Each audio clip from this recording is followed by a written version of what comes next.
Ya, silakan Bu Juju untuk opening dulu. Ya, terima kasih Pak Catur. Assalamualaikum warahmatullahi wabarakatuh. Waalaikumsalam warahmatullahi wabarakatuh. Selamat malam Bapak Ibu semua. Eh, Hari ini luar biasa ya. Setelah kita libur beberapa pekan, karena libur Hari Raya Idul Adha juga kemarin kita telah melaksanakan Temu Pendidik Nusantara dan luar biasa seru sekali. Bahkan ada beberapa narasumber yang mau ngisi di ngopi ini melanjutkan yang kemarin di TPN karena belum tuntas ya. Jadi antusiasnya teman-teman di eh, TPN kemarin itu luar biasa. Jadi Pak Rizky sama yang dari kota sebelah ingin melanjutkan di ngopi semalam. Mudah-mudahan terlaksana ya Bapak Ibu, dan malam hari ini luar biasa sekali kita bertemu lagi di Temu Pendidik Mingguan yang ke 133 ya Pak Catur. Jadi sudah hampir 150 ini nanti sebentar lagi. Dan Temu Pendidik Nusantara, Temu Pendidik Mingguan ini kita bekerja sama dengan Komunitas Guru Belajar Nusantara Kabupaten Wonosobo, bekerja sama dengan PGRI FLCC, Kominfo, dan Dinas Dikbora Kabupaten Wonosobo. Jadi eh, mereka yang memberikan semangat pada KGBN, mudah-mudahan terus memberikan ilmu-ilmu, kemudian memberikan apa namanya narasumber dari berbagai daerah untuk Bapak Ibu semua. Baik Bapak Ibu yang kami hormati, malam hari ini kita kedatangan narasumber dari Pulau Seberang ya. Tapi belum nyebrang ya Pak Catur ya. Dari Bogor sana, dan kemungkinan di sana juga hujan ya Pak Imam. Selamat malam Pak Imam. Selamat malam, Bu. Iya, di Hujannya sudah situ selesai. hujan Pak Imam. Baru selesai. Oh, baru selesai. Kalau di sini lagi lebat-lebatnya ini Pak Imam. Jadi antara Bogor sama Wonosobo itu cuacanya hampir sama ya Pak Imam ya. Nanti silakan Pak Imam nanti apa namanya berdingin-dingin juga di Wonosobo. Kemudian mudah-mudahan ilmunya nanti panas sehingga teman-teman di sini menjadi semangat sama Pak Imam. Stay dulu Pak Imam, nanti Pak Imam akan ditemani oleh Bapak Anas yang sebagai moderator. Kita sapa dulu. Selamat malam Pak Anas. Selamat malam, Bu. Iya, kemarin ketemu saya nggak Pak Anas di TPN? Eh, Ketemu, Bu. Saya selalu memperhatikan Ibu. Oh, selalu diperhatikan, dan malam ini juga saya akan memperhatikan sampai nanti kurang lebih pukul 21.00 sama Pak Anas dan Pak Imam. Silahkan Pak Anas dan Pak Imam, waktu sepenuhnya saya serahkan ke Pak Anas dan Pak Imam. Silahkan Pak Anas. Terima kasih, Bu Cucu dan Pak Catur. Assalamualaikum warahmatullahi wabarakatuh. Waalaikumsalam warahmatullahi wabarakatuh. Yang terhormat Bapak Kepala Dinas Pendidikan Kabupaten Wonosobo atau yang mewakili, Bapak Ibu Pengurus KGBN Wonosobo yang saya hormati, Bapak Imam Setiawan, narasumber kita malam ini yang saya hormati, serta Bapak Ibu Guru Pembelajar yang mengikuti ngopi semalam, ngobrol pintar Selasa malam yang saya hormati pula.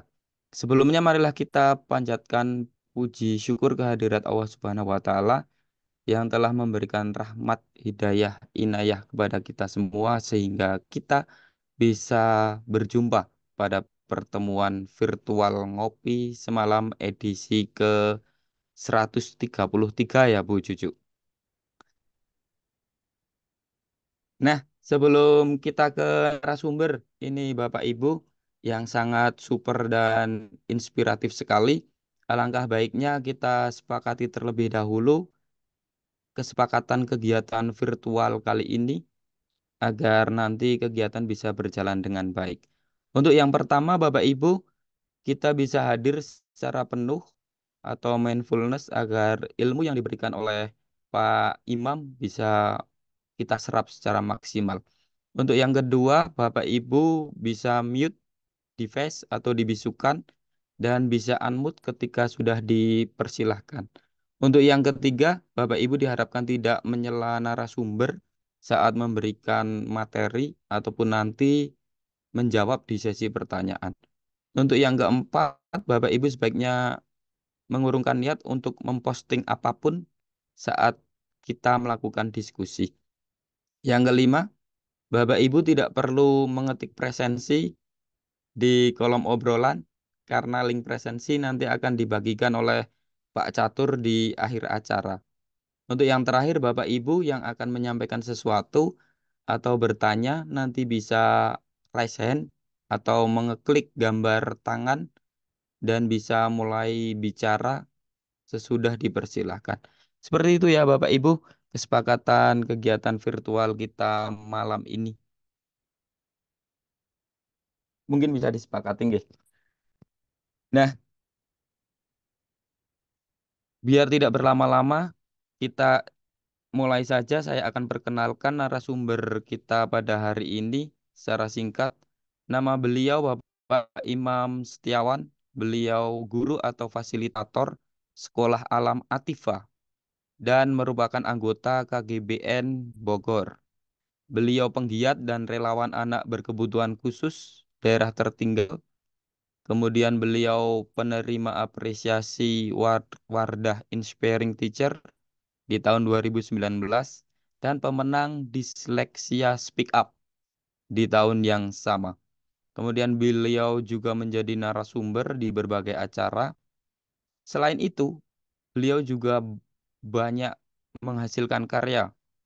Beliau penulis buku A to Z Anak Berkebutuhan Khusus, kemudian buku Surat Kabar Guru, kemudian buku Bunga Rampai Manajemen Pendidikan Anak Usia Dini, dan banyak jurnal ilmiah. Salah satunya implementasi aplikasi Speech Arch, model pembelajaran digital untuk melatih bahasa dan bicara anak berkebutuhan khusus. Dan pastinya banyak lagi hal-hal inspiratif dari beliau yang bisa kita tiru. Untuk topik ngopi semalam kali ini yaitu bagaimana memahami dan menangani murid yang kesulitan belajar membaca dan menulis. Nah, sebelum saya lempar ke Pak Imam, marilah kita berdoa terlebih dahulu, Bapak Ibu, agar kegiatan ngopi semalam kali ini bisa berjalan dengan lancar. Eh, Doa dipersilahkan.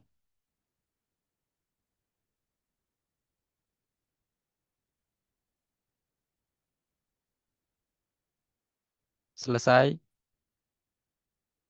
Anak atau murid kita mempunyai karakteristik, kebutuhan, dan gaya belajar yang berbeda-beda. Sering kita sebagai orang tua ataupun sebagai guru bingung atau mengalami kesulitan dalam menuntun anak dalam belajar membaca dan menulis. Bagaimana sih cara yang efektif? Ya, langsung saja saya persilahkan Bapak Imam Setiawan untuk memberikan pencerahan kepada kita semua. Monggo Pak Imam. Baik, terima kasih Pak Nas. Bismillahirrahmanirrahim. Assalamualaikum warahmatullahi wabarakatuh. Eh, Waalaikumsalam Selamat, warahmatullahi Waalaikumsalam wabarakatuh. warahmatullahi wabarakatuh. selamat malam, Bapak Ibu. Eh, Kembali lagi ya, ketemu saya ini yang keberapa ya, Pak Catur ya? Kalau di Wonosobo lewat Zoom tuh 2 kali di ini. Dulu pernah Dua pakai kali ya. WhatsApp. Oke. Oke, terima kasih Pak Catur dan teman-teman semuanya kesempatannya. Eh, ini sebenarnya mendadak banget ya. Hari apa saya di WA itu? Hari Minggu dan ini kebiasaan ya Bu Sri, Pak Catur ini selalu nembak di hari-hari mepet gitu kan. Hmm. Oke, nah baik Bapak Ibu dan teman-teman semuanya, eh, mungkin malam ini saya akan banyak sharing ya teman-teman terkait dengan, oke saya coba share screen dulu.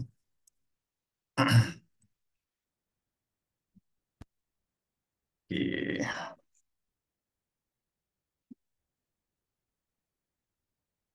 Terkait dengan kesulitan belajar membaca dan menulis teman-teman. Nah, mungkin oke,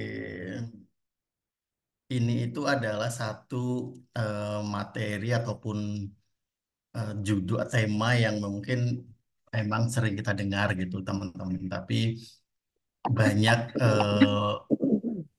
permasalahan, banyak juga yang miskonsepsi ya banyak juga yang eh, hal-hal yang memang kesulitan belajar ini dianggap bahwa anak ini hanya tidak bisa membaca, tidak bisa menulis gitu. Tapi nanti kita coba kita coba apa namanya ngobrol bersama-sama ya teman-teman. Dan mungkin yang pertama kali mau saya sampaikan adalah nanti tentang kita harus memahami dulu nih teman-teman gitu. Takutnya kenapa saya lebih ke memahami dulu terlebih dahulu karena nanti kesulitan belajar itu kompleks banget teman-teman dan itu luas banget gitu. Eh, saya belajar kesulitan belajar ini saja hampir 1 tahun lebih ya, hampir mau 2 tahun saya belajar tentang suatu belajar ini itu dan ini tuh ternyata kompleks dan luas banget dan tidak bisa eh, apa namanya dan ini tuh banyak sekali dan mungkin ya teman-teman guru di Indonesia itu masih banyak banget yang beranggapan eh, anak susah belajar itu apa namanya ya sudah dia contoh satunya adalah misalkan tidak bisa membaca dan menulis gitu tapi teman-teman kita eh, coba maaf teman-teman ini kenapa belum nggak bisa diklik. Oke, kenalan tadi sudah ya teman-teman ya nggak usah kenalan lagi. eh kita coba ke perspektif nih teman-teman tentang kesulitan belajar teman-teman. Nah, kesulitan belajar ini kan suatu hal yang memang dialami hampir sebagian besar ya siswa di sekolah dasar gitu. Kenapa di sekolah dasar? Karena memang sekolah dasar adalah di mana anak-anak ini sudah mulai belajar membaca dan sudah mulai lancar ya dalam membaca dan menulis dan tiap hari adalah kegiatan aktivitas yang dilakukan oleh anak-anak mulai di sekolah dasar ini adalah di sekolah ini adalah membaca dan menulis teman-teman. Nah, tapi sebenarnya kesulitan belajar ini secara perspektif kesulitan belajar ini Bapak Ibu kesulitan ini tidak hanya pada saat anak-anak SD gitu.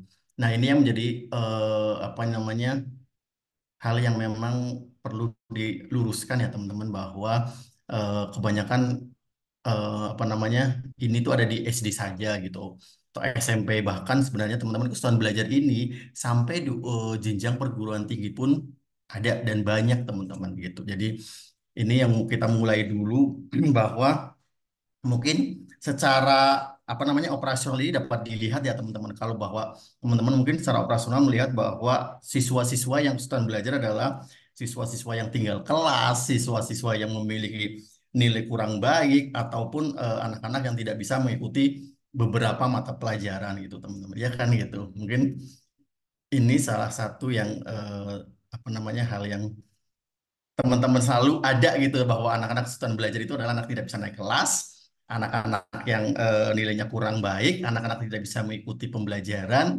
anak-anak yang apa namanya tidak bisa di beberapa mata pelajaran tidak bisa, mereka adalah anak-anak yang kesulitan belajar gitu teman-teman. Nah, tapi teman-teman bahwa eh, siswa yang tinggal kelas itu teman-teman itu salah satu adalah hal mengalami kesulitan belajar gitu karena memang anak-anak tersebut tidak bisa menyelesaikan tugas-tugas belajar gitu. Nah, tapi teman-teman bahwa kesulitan belajar ini perlu di garis bawahi teman-teman bahwa kesulitan belajar ini tidak ada hubungan langsung dengan yang namanya tingkat intelijensi dari individu yang mengalami kesulitan teman-teman gitu.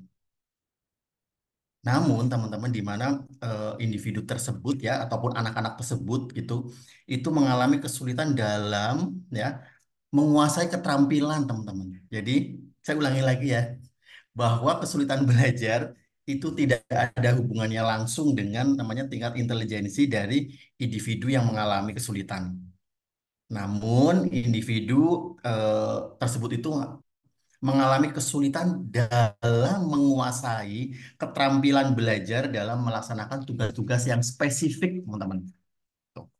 Nah, apa namanya kesulitan belajar ini sebenarnya dapat dipahami gitu teman-teman dari berbagai macam definisi gitu yang dikemukakan oleh banyak-banyak ahli gitu, ya salah satunya adalah rate gitu teman-teman. Nah, beliau ini mengungkapkan bahwa kesulitan belajar ini biasanya tidak diidentifikasi sampai anak mengalami kegagalan dalam menyelesaikan tugas-tugas akademik yang harus dilakukan, teman-teman. Ini adalah salah satu mungkin kita eh, coba tadi ya, salah satunya adalah perspektif dari kesulitan belajar gitu. Ini tidak karena kesulitan belajar ini tidak berkaitan langsung dengan yang namanya intelijensi ya, teman-teman. Nanti kita bahas, teman-teman, kenapa tidak terlihat kok tidak tidak tidak berhubungan dengan intelijensia gitu, kenapa gitu. Nah, Bapak Ibu, bahwa masalah belajar kita akhirnya ini kesulitan belajar ini adalah sebuah masalah belajar ya, teman-teman, bahwa ini tuh ada dua kondisi di mana yang pertama adalah disebabkan oleh individu, dari dalam individu ya, dari dalamnya sendiri. Seperti mental retardasi, kelainan indera, gangguan emosi berat, ataupun kesulitan belajar. Ada yang dari luar individunya, teman-teman.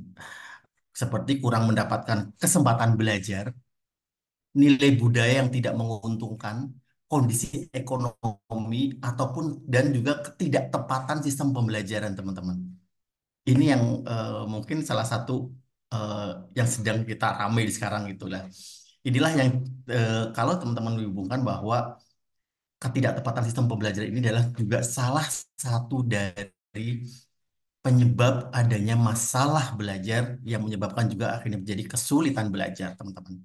Ini eh, apa namanya? Ini akan berkaitan dengan apa yang sekarang sudah ramai tentang kurikulum, ya, ramai sekarang tentang bagaimana pembelajaran yang efektif dan sebagainya, teman-teman. Nah, ini juga salah satu yang harus teman-teman pahami bahwa ini eh, apa namanya, kondisi yang dari luar individu itu juga mempengaruhi bagaimana anak punya masalah belajar dan mengalami kesulitan belajar nantinya, teman-teman. Nah, inilah mitos yang sering terjadi di masyarakat, teman-teman, ataupun di kalangan guru-guru ya, ataupun pendidik gitu, teman-teman. Yang pertama adalah kesulitan belajar ini hanya terjadi dengan orang dengan kecerdasan rendah.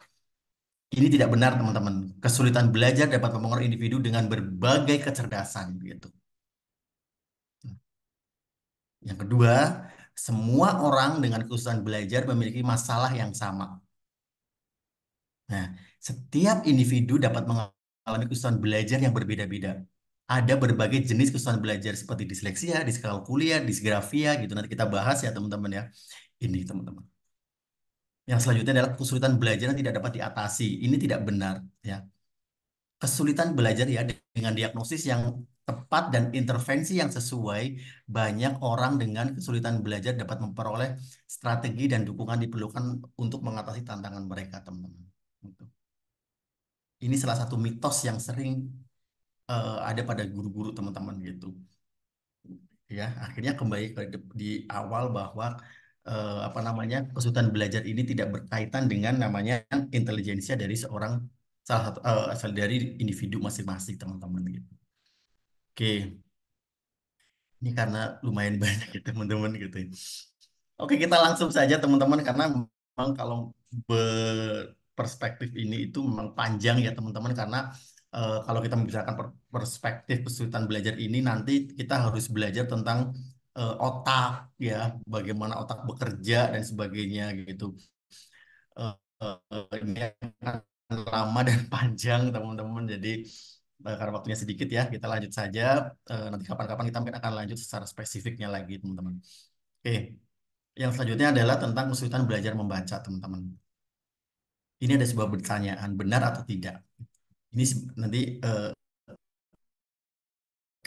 kita refleksi sendiri masing-masing ya, teman-teman. Bakal membaca dengan baik selalu kita anggap bodoh, malas, ceroboh, dan lain-lain, teman-teman. Ya kan? Kalau yang merasa seperti itu ya, silahkan berikan eh, apa namanya, emoticon ya, teman-teman. Apakah iya atau enggak gitu kan?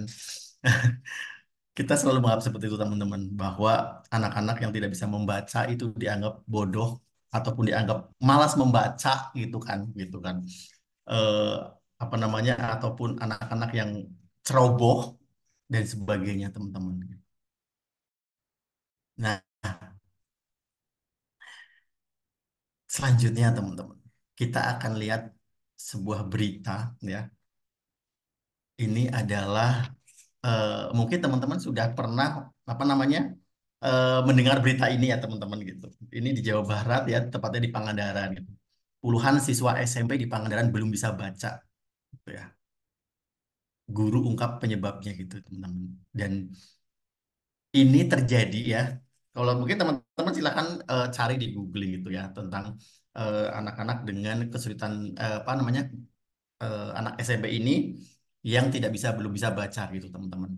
Ini tuh miris sekali teman-teman dan ini tuh kalau boleh dibilang kan akhirnya eh, ini tuh berita yang sampai ini tuh waktu itu tuh benar-benar yang benar-benar semua orang akan menyalahkan gurunya, menyalahkan bagaimana pendidikan pada saat SD, pada saat TK dan sebagainya teman-teman gitu.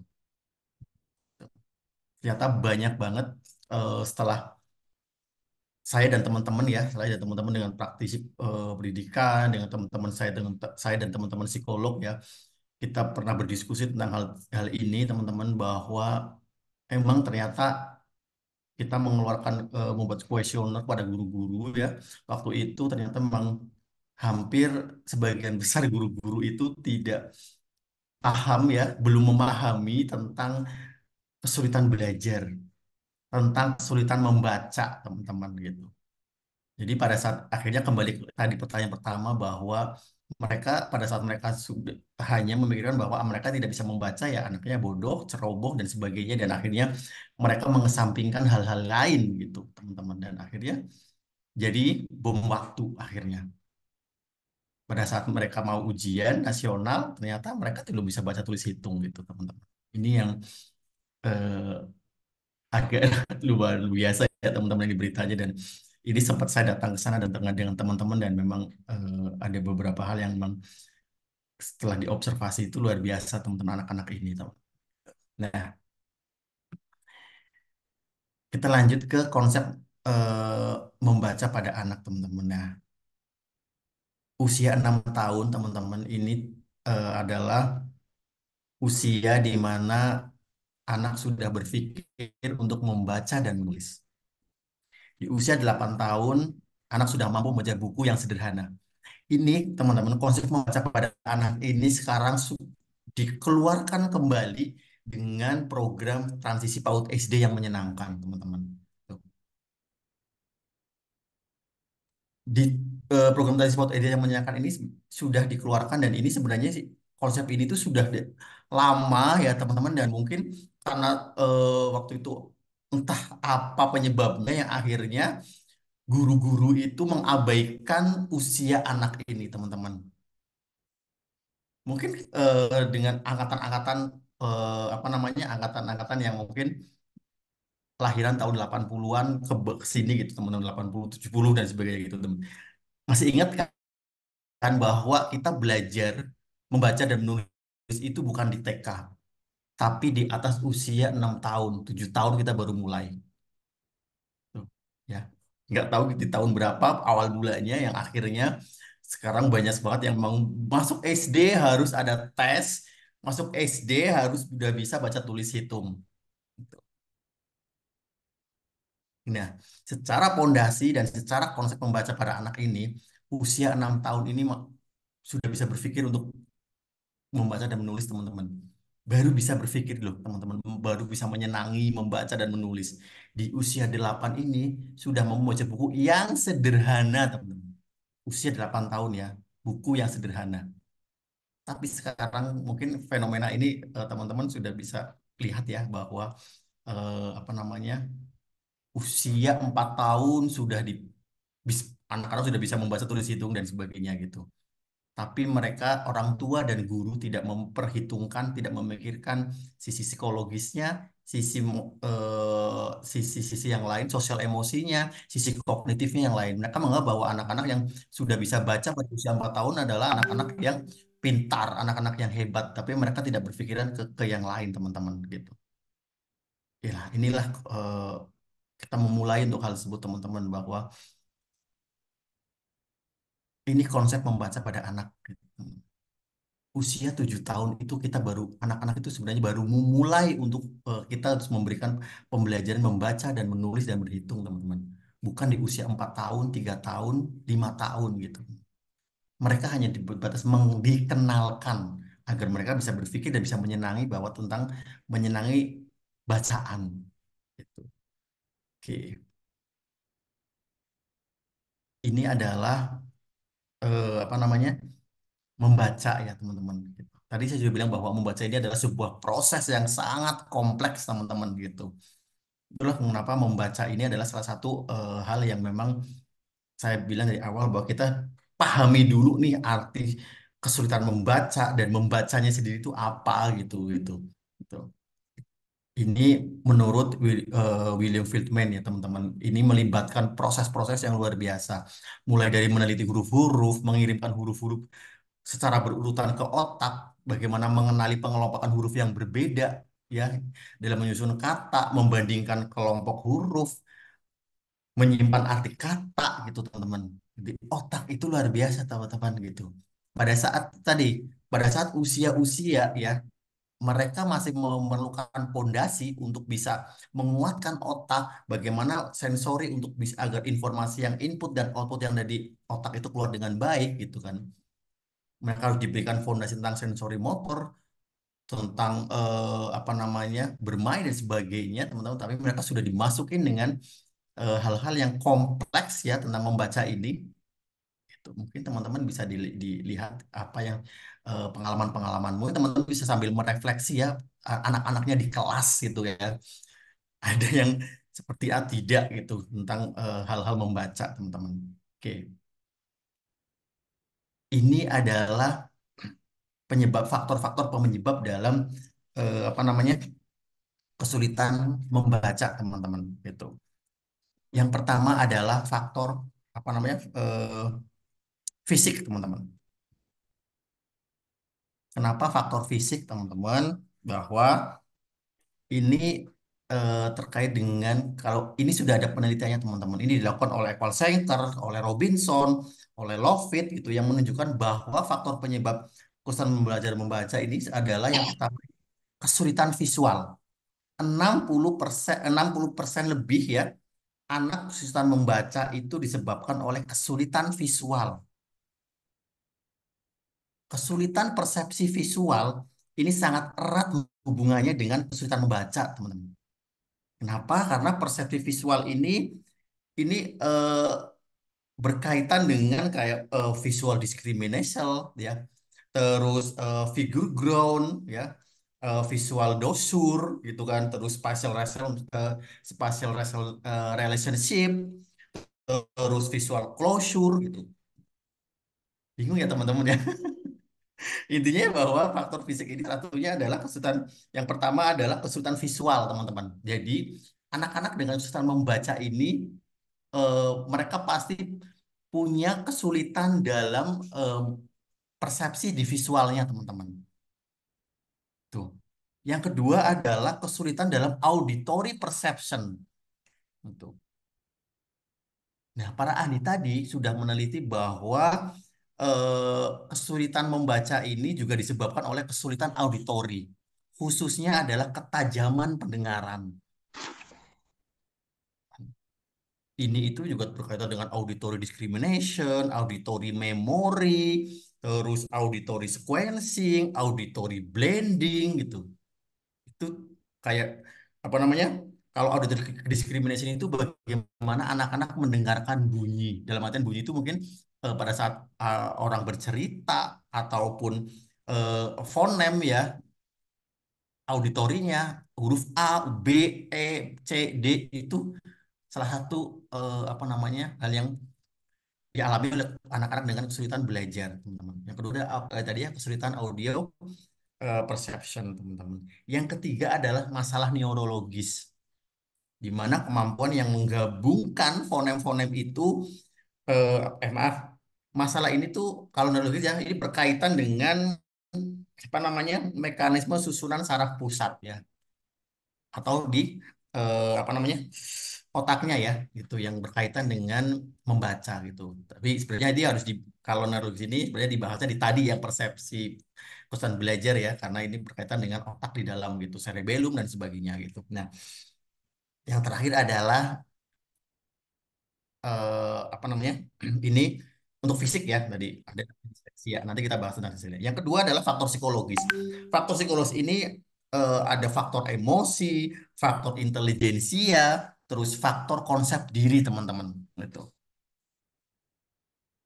Ini faktor kesulitan yang pada membaca untuk faktor psikologis. Faktor ada lagi faktor sosioekonomi teman-teman. Ini eh, tadi ya Robinson sudah meneliti bahwa dan melaporkan bahwa 54% lebih ya kesulitan membaca itu disebabkan oleh faktor sosioekonomi, yaitu faktor yang menyebabkan keadaan rumah tidak kondusif untuk belajar.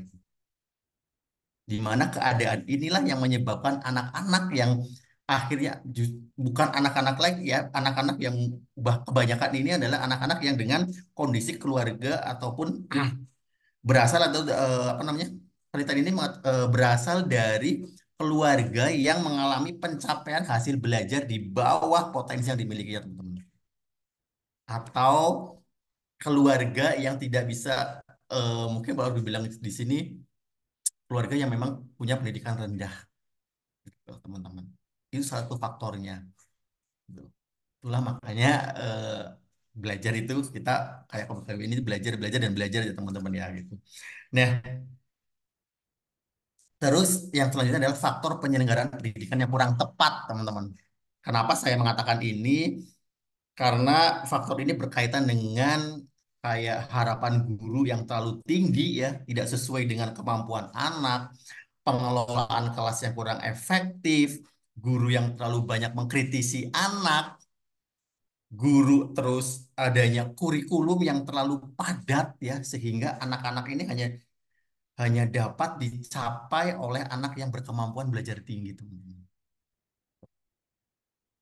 Nah, kesulitan belajar ini, teman-teman, ini juga eh, dapat disebabkan oleh kombinasi dari berbagai faktor penyebab di atas, teman-teman. Gitu. Ini adalah faktor penyebab dari kesulitan belajar, teman-teman. Nah, ini adalah tahapan dari perkembangan membaca.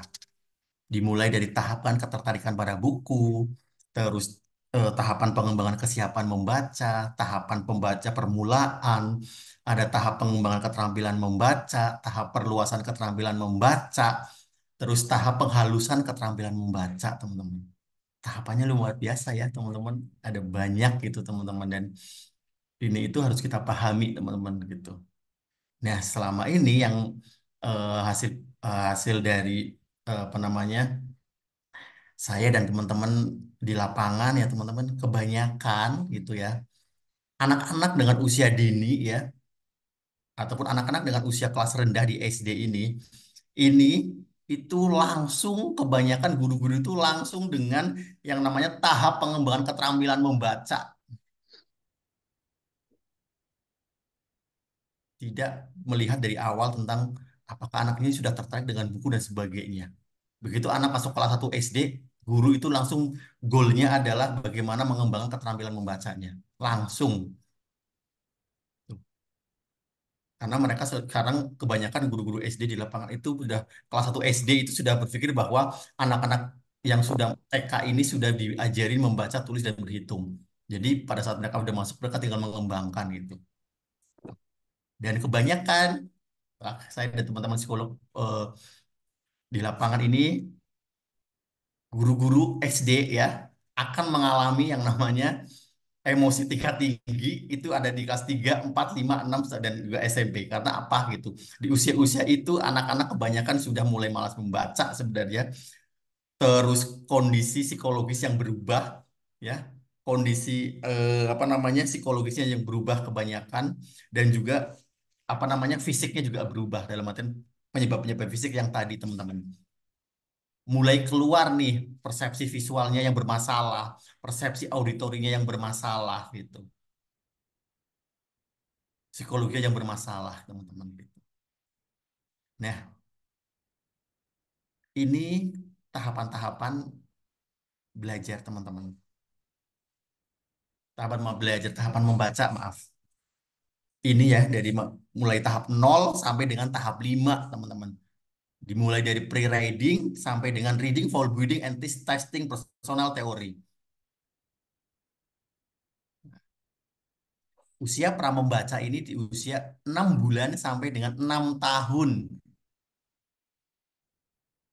Decoding stage ya, tahap decoding, masih decoding nih teman-teman. Itu tahap 6 sampai 7 tahun.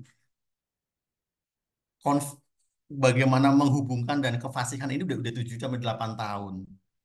Mulai reading itu sebenarnya di usia 9 sampai 14 tahun. Bagaimana dia bisa belajar tentang hal-hal baru dari sebuah bacaan ya, apapun bacaan yang dia terima ke dalam otaknya, teman-teman. Ini masih, jadi kalau teman-teman sekarang di usia SD ya, teman-teman tuh anak-anak tuh sebenarnya baru memulai di tahap konfirmasi dan fluensi atau tahap menghubungkan dan kefasihan, teman-teman. Kalau teman-teman di sini ada yang guru SMP ya, tahapnya masih di reading for learning the new, teman-teman. Membaca untuk belajar. Baru di SMP atas ya sampai dengan SMA ini baru mulai multiple view. Kita ya teman-teman di tahap 5 sebenarnya harusnya sudah di tahap reading for building and testing personal gitu. Ini tahapan membacanya teman-teman. Ini yang sudah yang tadi para Robinson, terus apa namanya Alter dan sebagainya itu sudah Ekwal Senker itu sudah meneliti bertahun-tahun dan inilah yang harus dilakukan pada tahapan-tahapan membaca, teman-teman. Nah, ini harus dipahami juga ya teman-teman gitu. Nah, pada saat keterampilan membaca, ini keterampilan pramembacanya dulu, teman-teman. Di pramembacanya, anak-anak ini sebenarnya ini ya urutannya dari mulai dari print motivation, ada narrative skill, ada print awareness, vocabulary, phonological awareness, letter knowledge, ini di keterampilan di pramembacanya, teman-teman. Di pramembacanya saja, mereka harus punya pondasi ini. Mereka harus punya motivasi, mereka harus punya native skill, gitu kan. Vocabulary-nya mulai banyak, gitu. Ini mulai dari keterampilan membaca, ya, teman-teman. Ini baru eh, praknya ya, baru praknya aja, teman-teman. Ini harus di pondasinya itu harus seperti ini, teman-teman, gitu. Oke, panjang ya, teman-teman. Ini tuh juga panjang ya. Kenapa ini jadi saya singkat-singkat dulu ya, teman-teman, gitu. Nah, ini adalah salah satu dari kesulitan belajar spesifik dalam membaca. Ya. Ini namanya disleksia, teman-teman. Nah, ini nih yang selalu terkadang anak-anak eh, banyak juga apa namanya fakta, mitos dan fakta yang jadi anak disleksia gitu. Tapi nanti ini kalau bicara ini tuh nggak bisa sehari 2 hari ya kalau masih ngomong disleksia. Jadi saya singkat-singkatnya saja, teman-teman. Ini adalah disleksia ya, yang saya ambil dari International Dyslexia Association di tahun 2002 ya. Ini disleksia adalah ketidakmampuan belajar spesifik yang berasal dari neurologis. Disleksia ditandai dengan kesulitan dalam menggali secara akurat dan atau lancar serta kemampuan mengeja dan membaca yang buruk. Kesulitan-kesulitan ini biasanya diakibatkan oleh defisit dalam komponen fisiologis bahasa yang seringkali tidak terduga dalam kaitannya dengan kemampuan kognitif lainnya penyedia instruksi kelas efektif, teman-teman. Konsekuensi sekundernya dapat berupa masalah dalam pemahaman bacaan dan berkurangnya pengalaman membaca yang dapat menghambat pertumbuhan kosakata dan latar belakang pengetahuan. Ini penyebabnya, sebenarnya penyebab yang pastinya anak-anak disleksia ini belum diketahui secara pasti ya teman-teman. Tapi ini apa namanya, ada sebuah perbedaan neurologis antara anak-anak disleksia dengan anak-anak yang lain, teman-teman gitu. Nah, ini adalah peta pikiran anak-anak dengan disleksia, teman-teman, gitu. Ini anak-anak disleksia adalah anak-anak dengan kesulitan membaca.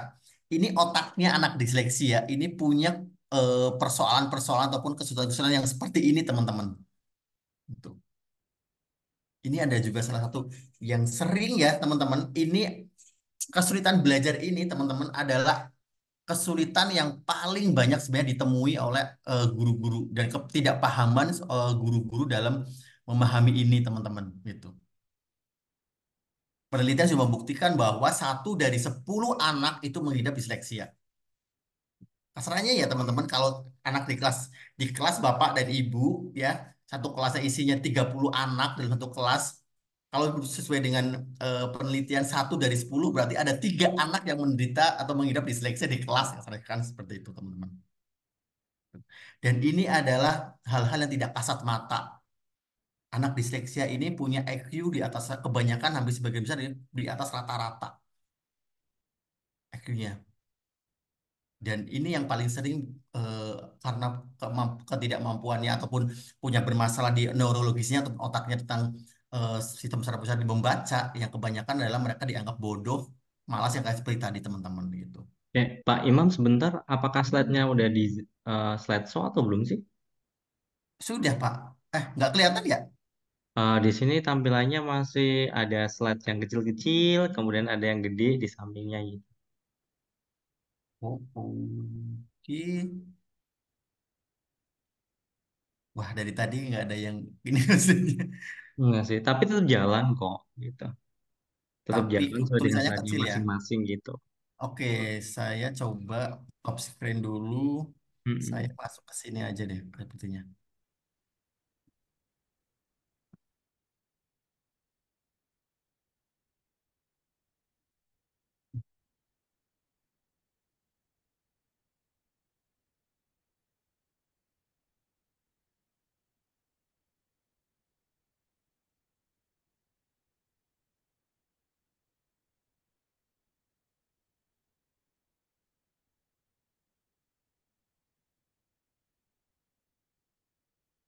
Sorry. Kalau ini kelihatan nggak Pak Catur? Iya sih, kelihatan, cuman kurang gede dikit. Kurang. Mm. Oke, Kelihatan nggak? sudah. Nah, itu udah lumayan, udah aman. Mungkin perangkat saya yang kalau ini ya. Oke, Kebanyakan ilmunya. ini teman-teman ya. Jadi benar-benar ini adalah peta piramid. Sebenarnya teman-teman kalau sudah melihat ini, teman-teman bisa memahami disleksia itu apa sebenarnya secara sederhana ya teman-teman. Tapi memang ini spesifiknya akan banyak sekali teman-teman ini. Itu. Tapi intinya mereka punya kesulitan menulis, membaca, ejaan, kontrol motor, kesulitan menghafal dan juga mendengarkan ya teman-teman gitu. Oke, next. Nah, ini apakah ada pertanyaannya adalah apakah disleksia hanya mempengaruhi kemampuan membaca? Tidak, teman-teman. Disleksia terutama mempengaruhi membaca, tetapi juga dapat mempengaruhi pembelajaran lainnya seperti mengeja, karena seorang anak mungkin tidak dapat menguraikan dan atau merekonstruksi kata-kata dengan menggunakan huruf dan suara masalah belajar lainnya, gitu, teman-teman.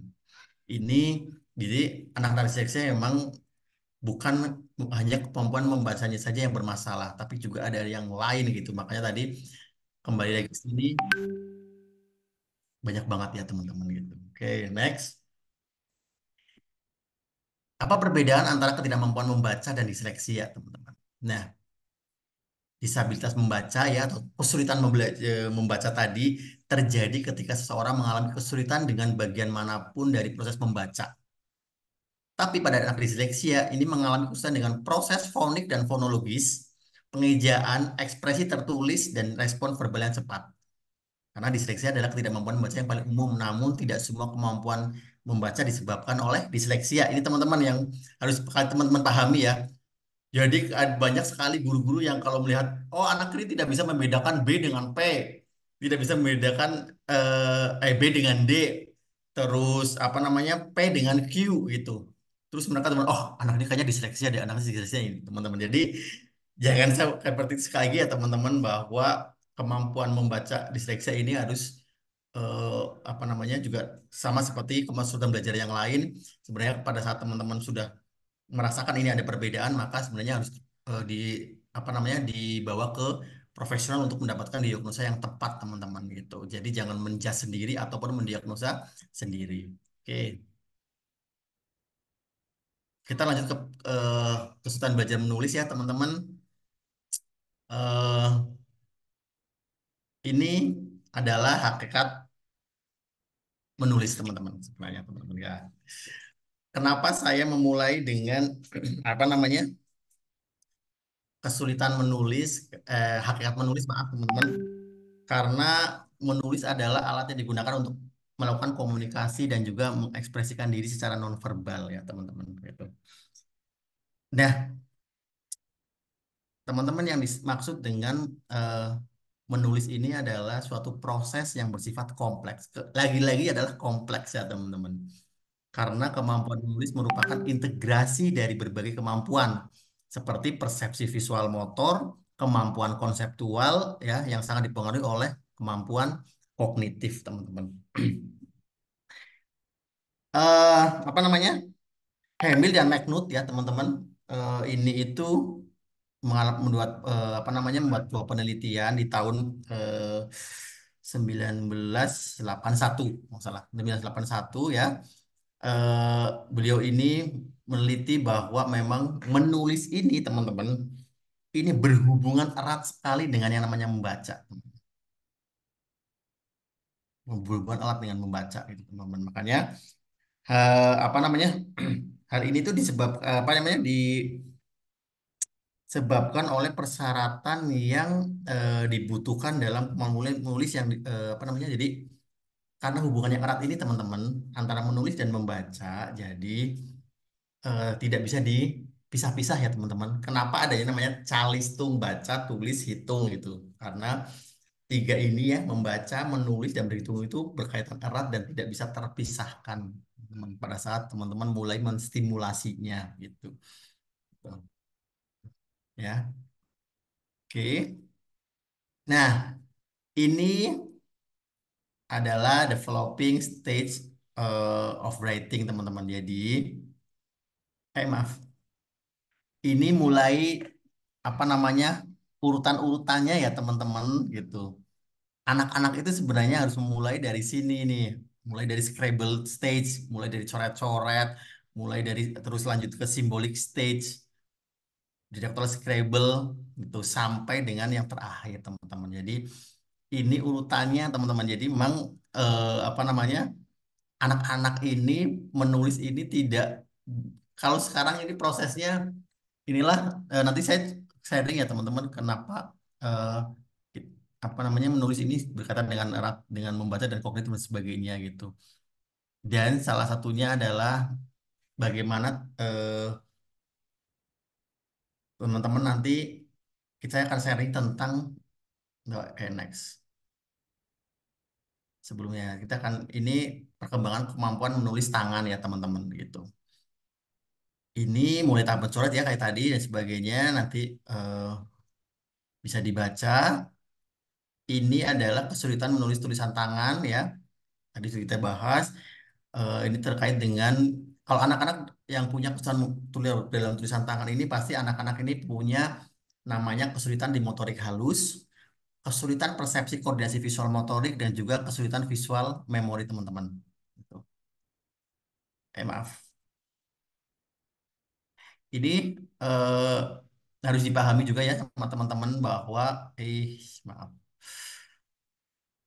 Ini yang ada pada anak-anak dengan kesulitan pada saat menulis tangan ya, tulisan tangan teman-teman. Pasti mereka akan bermasalah dengan motorik halus, bermasalah dengan persepsi koordinasi visual motorik dan juga bermasalah dengan visual memory. Gitu. Nah, ini teman-teman. Ini mungkin tidak pernah teman-teman sudah pernah apa namanya melihat ini belum teman-teman? Ini adalah eh, kekuatan tangan teman-teman. Jadi kekuatan tangan itu ada di palmar grasp, radial palmar grasp dan juga hand archive teman-teman gitu. Ya. Jadi ini pengetahuan dulu ya teman-teman gitu. Karena emang ini salah satu juga ya teman-teman. Ini penelitian sudah mengatakan ya tadi Robinson juga mengatakan bahwa hampir 65% guru-guru ataupun pendidik ini banyak yang tidak mendapatkan pembelajaran tentang menulis.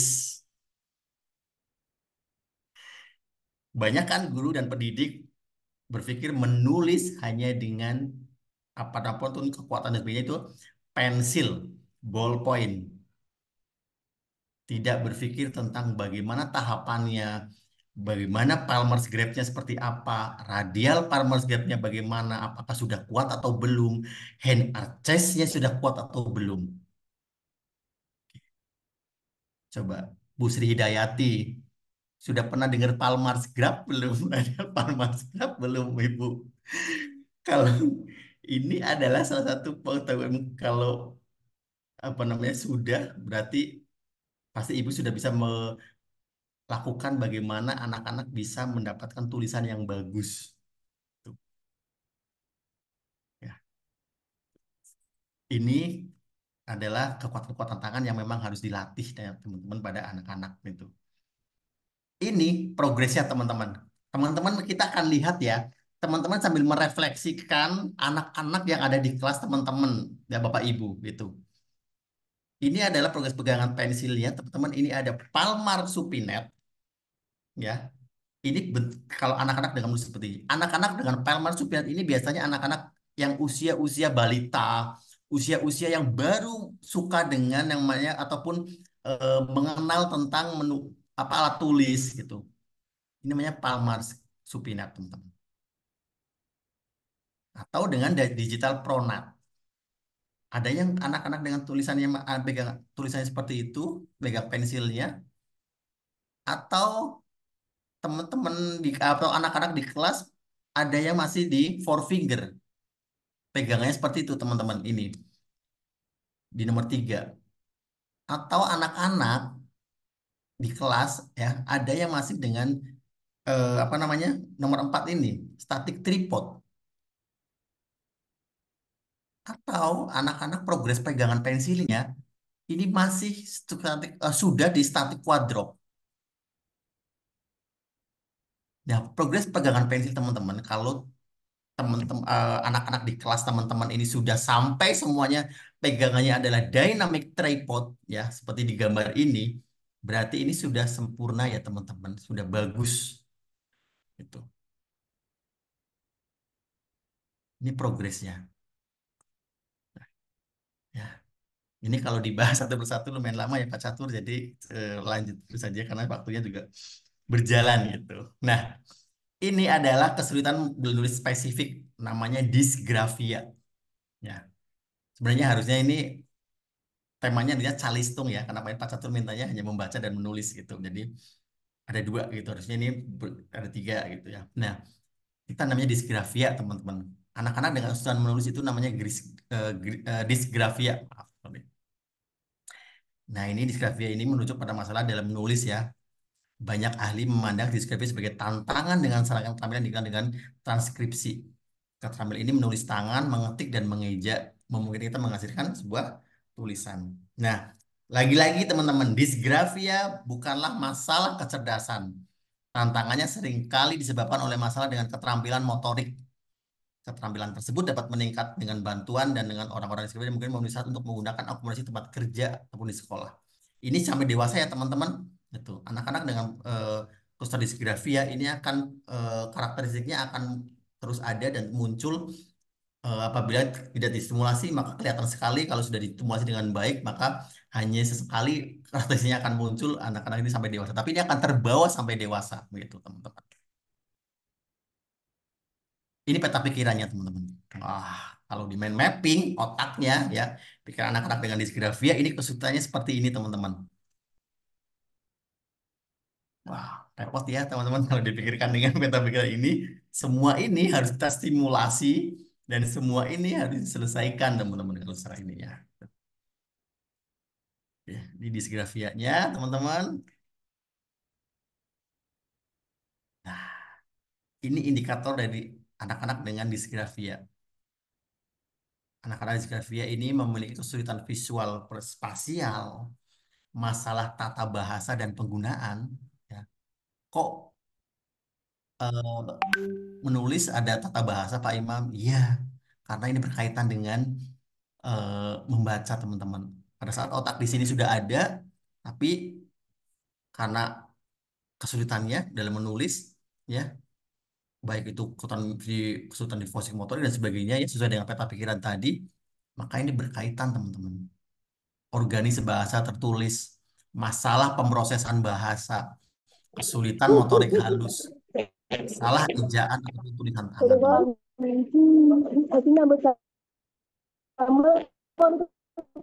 Calon profesor akan akhirnya Bu Iza bisa, oh udah, silakan Pak Imam. Oke. Ini deskripsinya ya teman-teman gitu. Jadi ini indikator dari permasalahan atau kesulitan yang dihadapi oleh apa namanya anak-anak dengan disgrafia teman-teman. Kita lanjut ya teman-teman. Ini asesmen ya, asesmen yang memang sebenarnya harus dilakukan pada saat apa namanya anak-anak dengan kesulitan belajar teman-teman. Gitu. Yang harus di asesmen ini luar biasa ya teman-teman, secara asesmen autentiknya ya teman-teman. Gitu. Mungkin nanti bisa teman-teman bisa tambahin ya, karena mungkin secara kurikulum Merdeka sekarang mungkin ada asesmen autentik ya gitu. Tapi ini untuk kesulitan belajar ini adalah ini yang harus di asesmen teman-teman. Ada tugas perkembangan anaknya seperti apa, standar perkembangannya yang jelas seperti apa, refleksi dirinya seperti apa. Hasil asesmen ini harus berinteraksi dan secara integratif. Terus dapat digunakan untuk perkembangan anak selanjutnya ini ya, asesmen ini gitu. Dan ini harus berkesinambungan kualitas kinerjanya gitu. Dan juga asesmen ini berbagi beda untuk perkembangan anak teman-teman. Ini yang ada asesmen usaha betul ini harus secara autentik ini ada ini semuanya teman-teman gitu. Ini apa namanya asesmen formal ya teman-teman gitu. Ini adalah asesmen yang memang bisa dilakukan oleh tapi hampir sebagian besar sebenarnya ini asesmen yang apa namanya eh dilakukan oleh profesional teman-teman itu hampir sebagian kebanyakan apa namanya profesional. Nah ini itu kayak tes intelijensia ini mungkin sudah teman-teman sudah tahu ya apa namanya mungkin ini biasanya teman-teman psikolog ini menggunakan apa namanya alat namanya WISR ya, WISCR gitu, gitu. Atau Wechsler Intelligentsia Scale for Children gitu ya. Apa namanya? Ini tuh untuk kemampuan umumnya, tes untuk menguji analogisnya gitu ya, teman-teman ini intelligensianya. Nah, ada namanya tes pencapaian hasil belajar gitu teman-teman. Ini juga ada namanya Woodcock Johnson Seiko gitu karena ini tuh nanti melatih untuk kecepatannya, melatih kemampuan kognitifnya, kemampuan membacanya, ingatannya dan sebagainya teman-teman gitu. Ada namanya apa namanya weight range ya achievement test gitu. Ini tuh Waalaikumsalam warahmatullahi wabarakatuh. aku kayak tabrak. Nah, teman-teman, ini yang teman-teman juga bisa melakukan tes ini ya. Walaupun teman-teman sudah berusia lanjut ya, teman-teman. Ini namanya weight range assessment test. Tes ini itu bertujuan untuk mengukur kemampuan individu ya dari usia 3 tahun sampai usia 74 tahun di dalam bidang membaca ya, terus mengeja dan juga aritmatik ataupun matematika, teman-teman. Nah, tujuan apa namanya tujuan khususnya dari penggunaan urat ini ya, weight range assessment test ini adalah untuk mengetahui kekuatan dan juga kelemahan individu di dalam bidang-bidang yang tadi disebutkan teman-teman gitu. Jadi teman-teman bisa melakukan tes ini teman-teman. Apakah teman-teman masih kemampuan mengejanya masih bagus ataupun kemampuan aritmatika atau matematikanya masih bagus, teman-teman menggunakan alat tes ini gitu nantinya. Ini ada tes-tes banyak ya teman-teman yang memang eh, apa namanya anak-anak dengan sistem belajar yang memang harus melakukan hal tersebut teman-teman gitu. Nah ini yang namanya asesmen menulis ya. Ini kalau asesmen formal biasanya ini dilakukan oleh profesional Kalaupun di asesmen informal di kelas, misalkan kita juga bisa melihat apa namanya, bagaimana anak memegang pensilnya gitu. Ini hal yang mungkin sepele ya teman-teman ya. Teman-teman mungkin tidak terbiasa di kelas gitu melihat hal-hal yang menulis itu tidak dari hal itu, tapi dimulai dari misalkan dia menggambarnya seperti apa tadi sudah ya, melihat gambar-gambarnya tadi, progresnya, posisi kertas saat menulis teman-teman gitu. Jadi kalau melihat anak di kelas ada yang memang kesulitan menulis, ini bisa dilihat dari sini. Bagaimana memegang pensilnya, bagaimana posisi kertasnya, bagaimana posisi duduknya, dan juga bagaimana perilaku saat menulis. Posisi duduk itu luar biasa pengaruhnya besar tadi teman-teman. Bukan Pak, buat saya kalau posisi duduk sudah bagus, sebenarnya posisi kertas pasti akan mengikuti dan juga perilaku pasti mengikuti. Perilaku itu apa teman-teman yang saat menulis ya kayak tadi teman-teman. Mungkin ada anak yang pada saat menulis itu paling dekat banget, ada yang paling dekat banget mata ya dengan kertas. Ada yang menulis sambil, ada yang menulis itu harus apa namanya, senderan, bahkan ada yang mungkin kepala sampai bersender ke meja ya, bisa kayak ada kayak gini ya teman-teman yang nulis gitu. Itu tuh pengaruh teman-teman, itu posisi duduk namanya masuknya. Hmm. Karena ini berkaitan dengan tulang belakang, berkaitan dengan nantinya. Nah ini yang hal-hal yang teman-teman juga harus pahami bahwa posisi duduk itu berpengaruh ya teman-teman. Posisi duduk itu jadi benar-benar postural kontrolnya teman-teman ya, bukan posisi duduk itu nanti dari kursi itu eh, lesehan dan sebagainya, bukan, tapi posisi duduk atau postural kontrol dari teman-teman duduk gitu teman-teman. Oke. Ini strateginya ada phonics method, ada basal reader, ada metode di start gitu ya. Terus nanti ada juga di kelas biasanya harus ada kelas remedial ya. Ini juga bisa menggunakan teknik Frenel teknik, ada Gillingham, ada Hay-Crick gitu kan. Terus Neurogal Impress gitu. Nanti teman-teman boleh baca dan cari sendiri ya tentang ini ya teman-teman.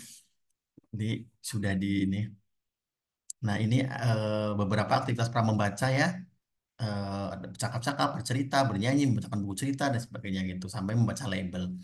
Oke, ini yang harus dikuatkan ya. Pondasi-pondasi ini yang saya lihat ya. Pondasi-pondasi ini yang harus dikuatkan teman-teman sebelum anak-anak itu belajar membaca, belajar menulis. Ini yang harus dilakukan, yaitu menguatkan motorik kasar. Motorik kasar itu kayak memanjat, melempar, menangkap, mengkibar dan lain-lain teman-teman gitu. Ini motorik halus. Ini juga harus dikuatkan. Ini contoh aktivitas simulasi ya teman-teman, eh, praktek baik yang saya lakukan teman-teman. Jadi memang pada saat anak ini sudah belum bisa menulis, maka praktek-praktek seperti inilah yang saya lakukan simulasinya gitu. Jadi melihat hal-hal yang memang apakah dia sudah tidak bisa menggunting, sudah berapa dan sebagainya. Ini yang bisa saya lakukan itu teman-teman. Kalau ini praktek baik saya dan anak saya teman-teman. Anak saya penyandang disleksia dengan penyerta gifted ya teman-teman gitu. Jadi emang harus punya banyak aktivitas ya. Anak kesulitan belajar membaca dan nulis, maka ini adalah tembokpedia ya. Jadi emang benar-benar anak temboknya itu emang adalah tempat untuk kelas remedial sebenarnya gitu. Jadi ini adalah contoh yang saya lakukan ya. Juga dengan kalau di kelas ada teman-teman, eh, saya tidak bisa melihat fotonya ya karena memang tidak diperbolehkan sama si yayasan, jadi saya yang punya saya saja gitu teman-teman. Ini juga anak saya ya teman-teman, ini salah satu yang bagaimana dia bisa mengkorelasikan antara otak dengan tulisan dengan membuat dia teman-teman, dia kepingin membuat robot tapi hasilnya marketnya adalah membuat sebuah kotak, itu beda lagi hasilnya proyeknya gitu teman-teman gitu. Bro. Ini juga salah satunya teman-teman, jadi tidak eh, ini juga proyeknya. Oke, teman-teman. Aku mulai. If you don't stop calling, then I can't let go. When you're drunk and saying that you need me close, please don't keep me haunted by your ghost. When you leave me, all I hear is your echo.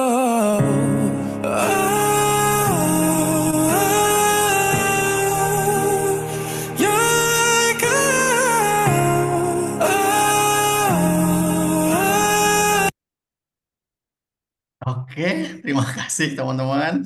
Tadi adalah video refleksi If yang you saya lakukan don't bersama stop anak-anak. calling, then Ini penting buat saya karena salah satu hal yang selalu saya refleksikan bersama teman-teman ataupun anak-anak saya di kelas adalah saya selalu merefleksikan dengan anak-anak hampir semuanya adalah tidak semuanya tapi yang saya lakukan selalu satu persatu ya teman-teman yang saya lakukan karena memang kesalahan saya ini adalah ke semua anak-anak di kelas. Jadi saya selalu melakukan refleksinya satu persatu teman-teman. Jadi terus ini yang saya bisa sharingkan teman-teman. Mari kita kalau ada obrolan-obrolan ataupun yang lainnya boleh teman-teman. Nanti mungkin akan ada pertanyaan. Salah satunya saya akan ada pertanyaan bahwa Pak Imam, ini anak saya sudah kelas 6 SD sebelum bisa membaca dan menulis. Apakah harus stimulasi secara awal seperti tadi ya dengan meremas, merobek dan sebagainya gitu. Buat saya iya. Tuh, kalau nanti ada pertanyaan itu, maka apakah stimulasi-stimulasi yang seperti motorik dan sebagainya harus dilakukan? Iya, harus dilakukan gitu. Apakah prosesnya dari awal? Iya, kalau buat saya prosesnya harus dari awal, teman-teman. Kayak contoh teman-teman, eh, tahapan-tahapan menulis ya, teman-teman gitu. Saya selalu mengajarkan anak-anak saya dari usia dini sampai dengan SD pada anak-anak yang belum bisa menulis ya, emang masih punya kesulitan menulis ataupun membaca, terutama menulis salah satu contohnya. Itu apa namanya? Saya selalu memberikan memulai ya, teman-teman. Ini ada tahapannya adalah mulai dari mereka menulis dengan spidol besar. Spidol yang benar-benar besar ya, teman-teman ya. Spidol yang besar. Mungkin teman-teman boleh merasakan ya, boleh mencoba sendiri bagaimana teman-teman apa namanya menulis dengan spidol besar dan menulis dengan pensil. Ini saya membedakan antara pensil dan spidol ya besar ya teman-teman gitu, spidol besar gitu. Teman-teman boleh merasakan sendiri gitu.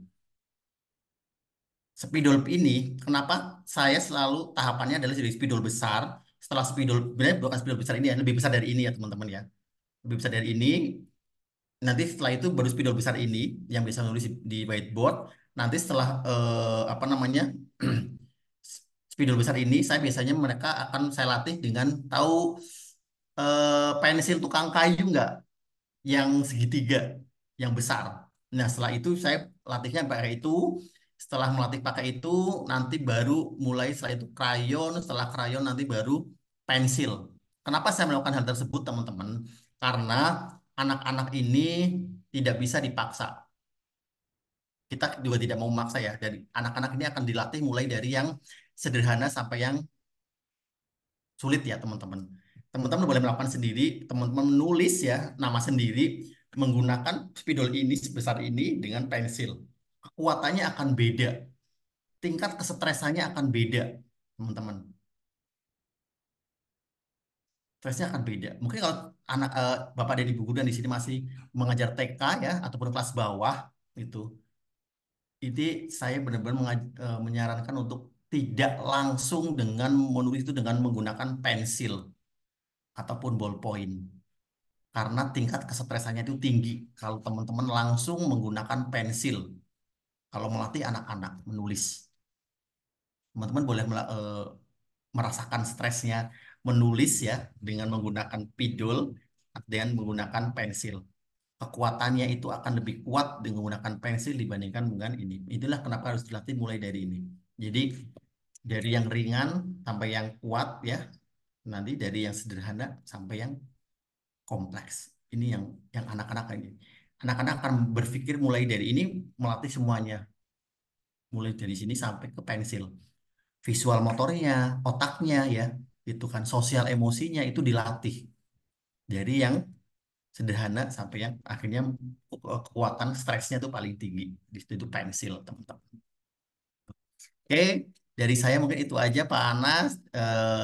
Terima kasih teman-teman atas semuanya dan tidak ada ini diam semuanya. Terima kasih, saya kembalikan ke Pak Anas. Terima kasih Pak Imam yang sudah memberikan materi tadi banyak banget nih Pak Imam. Faktor penyebab kesulitan membaca, menulis, kemudian peta pikiran mereka, kemudian ada disleksia dan disgrafia. Nah, untuk Bapak Ibu, eh, kita buka sesi pertanyaan. Nanti ada 2 termin dan setiap termin, karena ini waktunya sudah cukup malam, mungkin 2 penanya aja nih Pak Catur. Eh, Batas maksimal untuk ngopi semalam itu 9:30 Mas. Gitu. Oh enggak, berarti tetap 3 nggih. Ya nanti lihat kondisinya. Kalau Oh misalnya iya. Pak Imamnya jawabnya panjang lah gitu ya. Siap Pak Catur. Monggo Iya. Bapak Ibu semua yang ingin bertanya kepada Pak Imam tentang materi barusan, Ibu Siska Hidayanti udah resen. Silahkan Bu Siska. Nanti kita lanjut ke yang ada di kolom obrolan. Monggo Bu Siska. Oke, Pak Anas, terima kasih atas waktunya. Assalamualaikum warahmatullahi wabarakatuh. eh Salam. ini apa namanya luar biasa sekali ya ilmu yang saya dapat hari ini karena memang benar sekali ketika kami mungkin nggak saya hanya saya ya ketika kami belajar pada saat PGSD dulu ya kami tidak pernah mendapatkan hal dasar seperti itu. Jadi yang kami dapatkan adalah memang benar-benar langsung di keterampilannya. Di kurikulum Merdeka pun kita lihat di situ juga langsung ke dalam keterampilannya gitu lah ya. Keterampilan membaca, keterampilan menulis. Nah, yang ingin saya tanyakan seperti ini. Tadi kan ada berkaitan dengan disleksia dan disleksia itu kan banyak sekali apa namanya kesulitan belajar yang termasuk disleksia. Apakah itu ada tingkatannya? Dan bagaimana kita mengatasi dari tingkatan yang apa namanya eh, yang ringan sampai yang berat seperti itu? Karena dulu juga saya pernah mengalami mengajar kelas 1 dan mungkin itu apa namanya saya belum apa punya keterampilan soal bagaimana mengatasi anak tersebut. Dia itu menulis itu hanya membuat lingkaran terus seperti itu. Lah, itu dia itu sebenarnya mengalami tingkatan yang bagaimana gitu. Dan seharusnya apa yang harus saya lakukan gitu loh. Seperti itu sih, hanya saya mengingat masa lalu, flashback terus saya ingin untuk kedepannya jika saya itu menemui hal serupa itu ada ada apa namanya solusi untuk hal tersebut. Itu saja sih pertanyaan dari saya. Terima kasih atas waktunya, Pak Anas.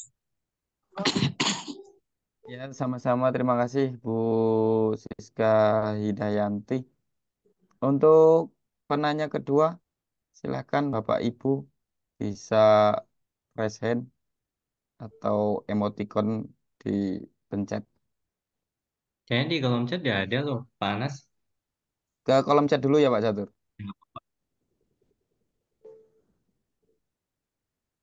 Ini pertanyaan kedua dari Pak Guntur.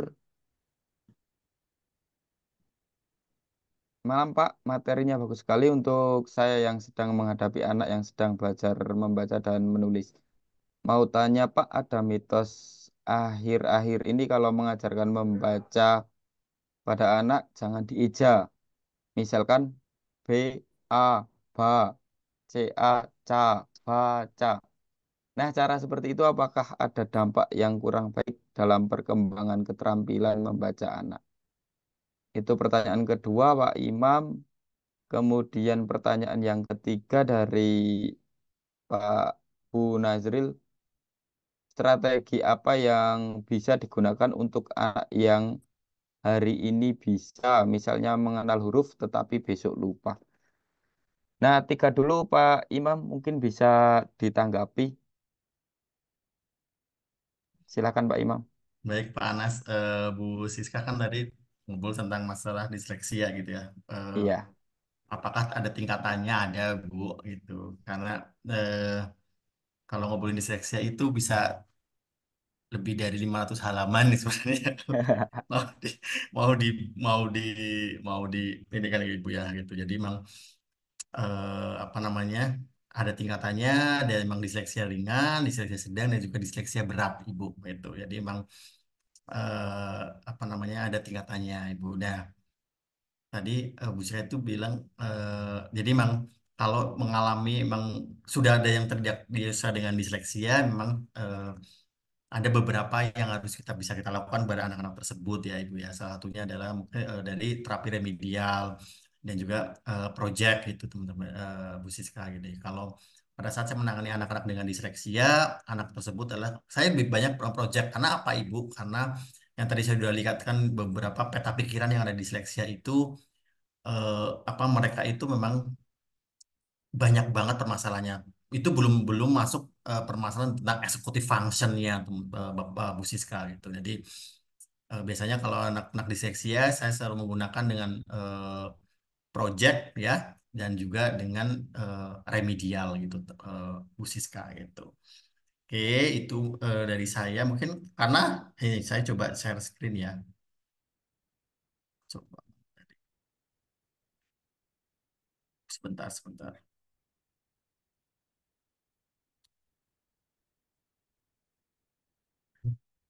Kalau ngobrolin soal diseleksi ya, gitu. Ini tuh akan seperti ini, Pak Ibu. Jadi benar-benar yang kesulitannya banyak, dan tanda-tandanya banyak, gitu ya.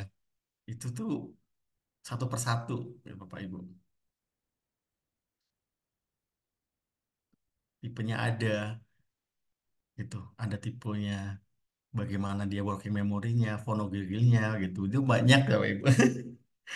Jadi tadi saya bilang memang 500 halaman itu nggak cukup gitu untuk bahas ini gitu. Masih banyak nggak bisa sehari gitu karena banyak gitu. Nanti kapan-kapan mungkin kita bisa mulai lagi gitu karena harus satu persatu tuh Bapak Ibu gitu.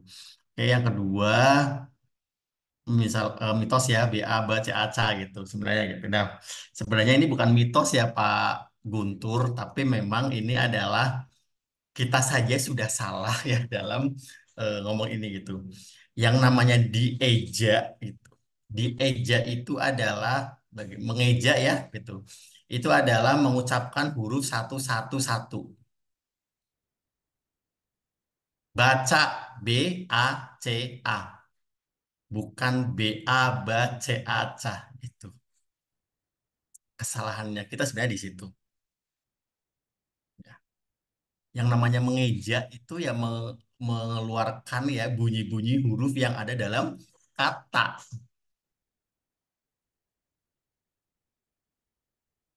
Baca ya B A C A kalau gitu. Saya tidak pernah melatih B A B A B A ba C A ca nggak pernah gitu. Karena nanti anak ini tidak memahami konsep namanya mengeja dengan konsep awal dan konsep dasarnya. Tuh, mengeja yaitu baca ya B A C A. Kalau baca ya udah ba sama ca itu kali itu. Ucapkan baca, tidak dieja B A B C A ca enggak. Kalau ba ya B A, ca C A. Itu mengeja Pak itu. Itulah akhirnya anak mengeja deh. Salah satu yang kalau saya anak-anak karena tidak pernah seperti ini. Kalau anak-anak yang seperti ini biasanya memang akhirnya karena konsep pengejanya tidak ini bahasa yang dia ucapkan ya fonemnya, fonoglotnya itu akan berbeda dengan anak-anak yang benar-benar mengeja dengan benar gitu. Makanya sebenarnya satu hal yang kita sudah agak lumayan banyak yang menghilangkan adalah spelling ya ataupun atau spelling. Mengeja teman-teman saya kita dulu pernah mungkin ya pernah diajari ya dan sering diajarinya adalah memang mengeja itu ya apa namanya BA baca asa gitu sebenarnya setelah saya baca banyak jurnal internasional dan sebagainya itu ternyata memang namanya mengeja itu ya BACA gitu. Dampaknya apa? Dampaknya anak-anak tidak bisa memahami tentang namanya mengeja nantinya. Nanti pada saat apa namanya eh, Bapak Guntur memberikan tulisan baca, dia akan mengejanya B A B C A C gitu, tidak langsung baca gitu. Itu sih gitu. Itu dari saya, Pak Guntur. Terus strategi apa yang digunakan untuk anak yang hari ini bisa, bisa mengenal huruf tapi besoknya lupa? Ini ini hasilnya apa? Kita kan saya juga belum tahu ya. Ini observasinya seperti apa, hasil observasinya seperti apa, sebenarnya dari Bu Nazri itu seperti apa gitu. Takutnya ini aku saya salah ya nantinya dalam menjawab ya, karena hampir sebagian besar anak-anak dengan usia dini juga kayak gitu ya. Hari ini diajari, besok lupa, ini besok lupa gitu. Gitu. Nah, ini usia berapa? Terus dia apakah hanya pada saat itu huruf saja, apakah dia sudah mengenal lagi huruf dan sebagainya gitu. Ini usia berapa kita juga saya belum tahu nih Bu Nazir, jadi saya belum bisa strategi apa yang digunakan saya belum bisa tidak bisa memberi tidak bisa memahaminya gitu karena ini juga saya nggak tahu ya anaknya seperti apa, hasil asesmen seperti apa gitu. Jadi nggak bisa jawab sayanya di sini gitu cara ini ya gitu. Tuh. Tapi kalau memang anak ini memang apa namanya, kalau saya sih kalau untuk belajar anak-anak biar tidak tidak lupa ya untuk pengenalan huruf awal ya, pengenalan huruf awal gitu ya. Apa namanya? Kalau apa namanya huruf itu ya misalkan sudah mulai bernyanyi gitu kan nanti ada kalau misalkan di TK ya itu kan mengenal huruf gitu nanti salah satunya ini adalah eh, apa namanya kok saya jadi lupa jadi misalkan ada A B C-nya kosong ya kotaknya kosong ada 4 kosong misalkan A B kotak kosong ini C gitu jadi apa namanya huruf yang hilang Bu pakai kayak gitu biasanya suka kayak gitu jadi itu salah satunya gitu ini kayak ini Bu.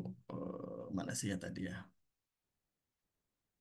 oh nggak ada sih maaf oke sorry itu sih Bu dari saya Bu Nazril saya kembalikan ke Pak Anas gitu maaf ya Bu Nazril belum bisa mengasih sesuatu yang banyak karena emang saya belum tahu nih anak yang ini gitu karena emang harus melalui sebuah sebenarnya observasi yang jelas gitu gitu takutnya ini emang lupa-lupa ini lupanya seperti apa gitu monggo Pak Anas.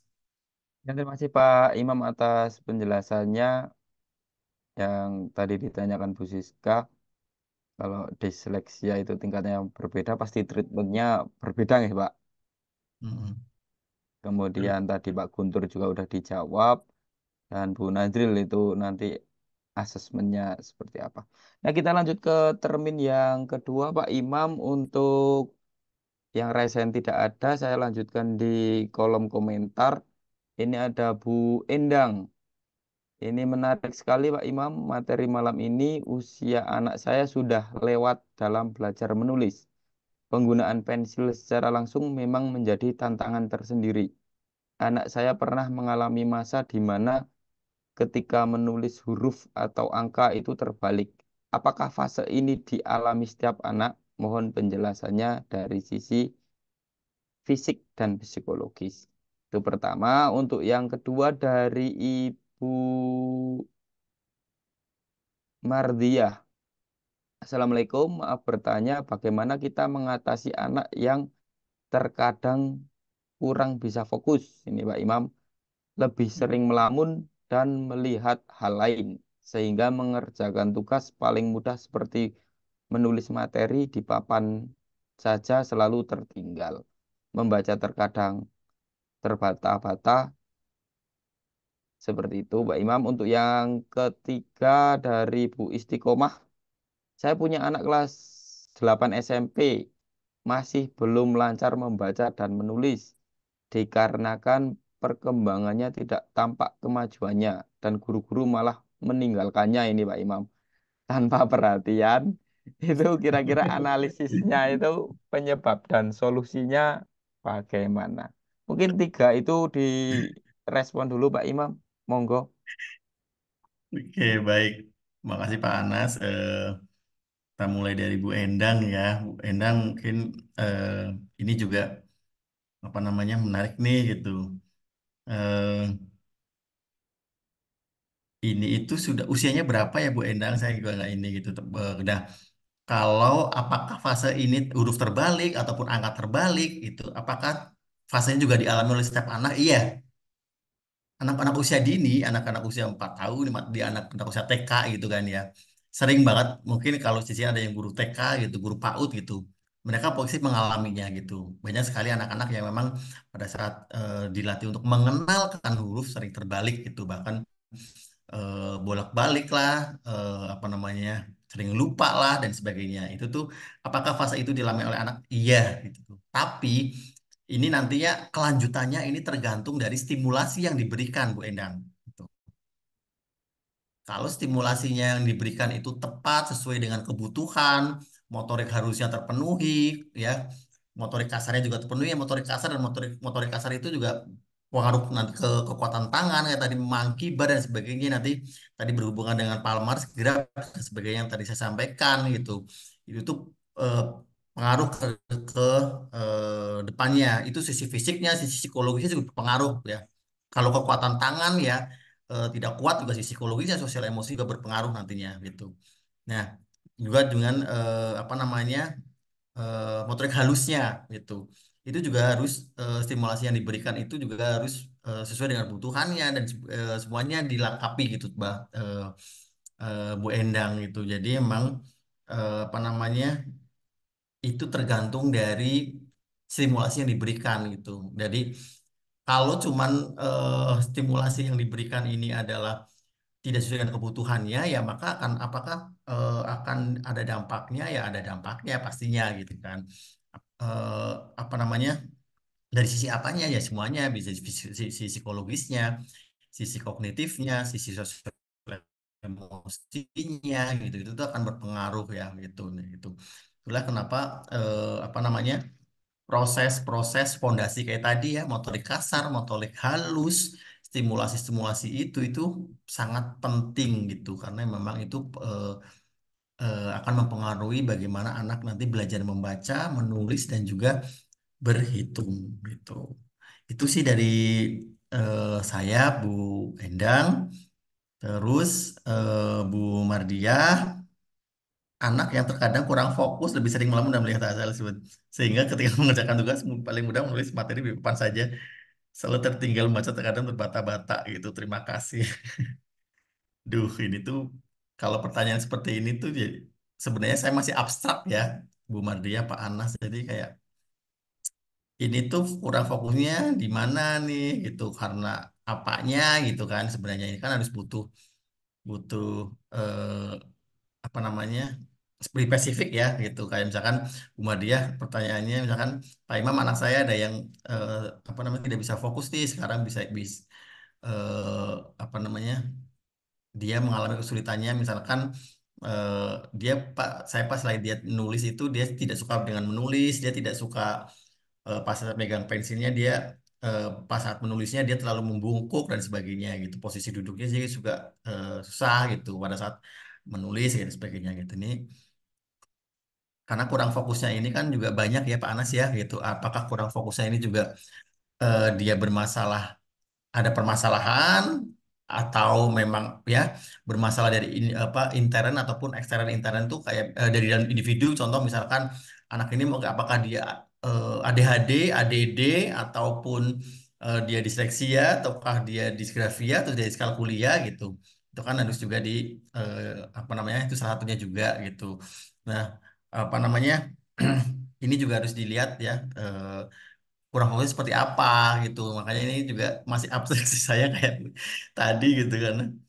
Eh apa namanya?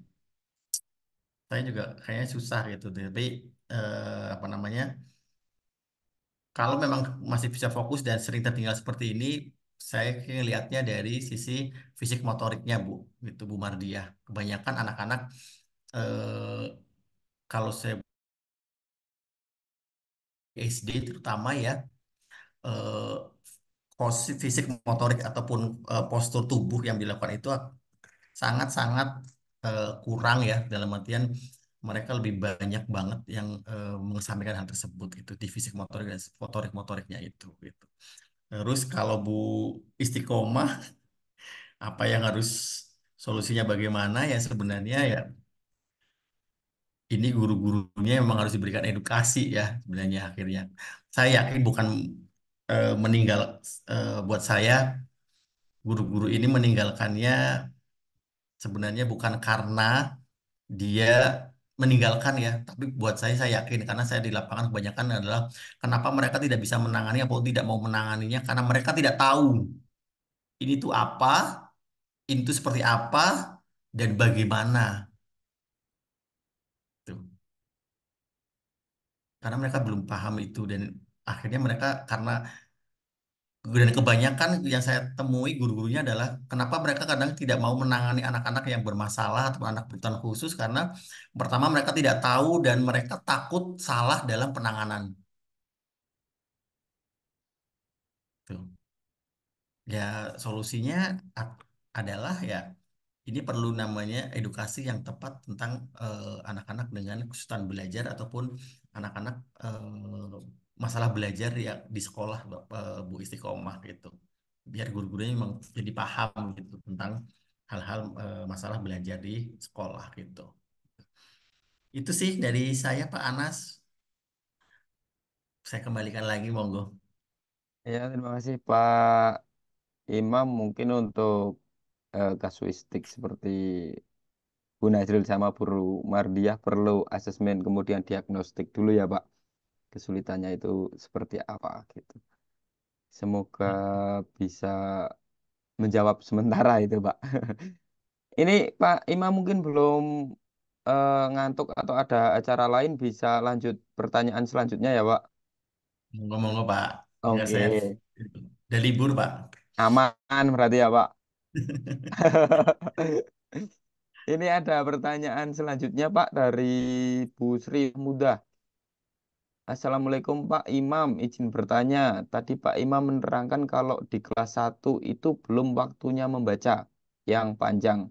Tapi mengapa kok materi kelas 1 sudah memahami pertanyaan panjang, tesnya juga sudah sulit materinya. Kalau di TK nggak diajari membaca, ya ketinggalan Pak materi kelas satunya. Terima kasih. Itu pertanyaan dari Bu Sri Mahmudah. Kemudian dari Bu Anteng. Ini Pak Imam.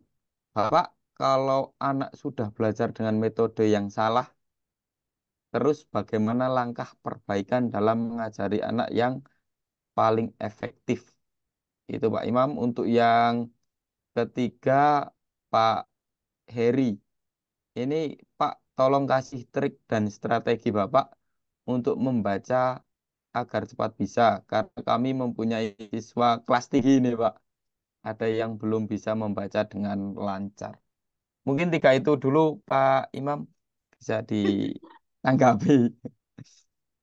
Oke, Oke. baik. Kalau saya menanggapi Bu, kita mulai dari Bu Sri Mahmudah ya. Ya, ini adalah salah satu hal yang memang fenomenanya luar biasa gitu. Sebenarnya ini pertanyaan ini tidak jangan ditanyakan ke saya gitu kan ya.